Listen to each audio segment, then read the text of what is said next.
أنا ما عندي مشكلة إنك تربح، لكن بدك تخدم الاقتصاد الأردني.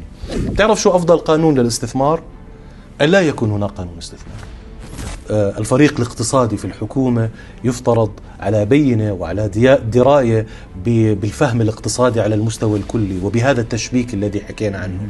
وكل حدا بيقدم لك خطوة بتقدم له خطوتين، لكن بشرط أساسي أن تكون هذه الخطوة باتجاهك وليس باتجاهك. بالنسبة للمحاسب الاقتصاد 1 زائد 1 عم بيساوي 2. صحيح. بس بالنسبة للاقتصادي ذكرناه هناك مضاعف، ترى ممكن 1 زائد 1 عم بيساوي 5.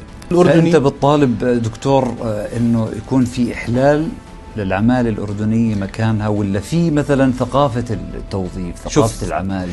واليوم أنا بسأل تساؤل مهم: كم نصدر من العمالة الماهرة وكم نستورد من العمالة غير الماهرة؟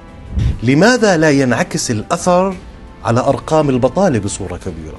لأنه إذا ما نظرنا لهذا القطاع أغلب العمالة فيه ليست أردنية. الميزان مختل.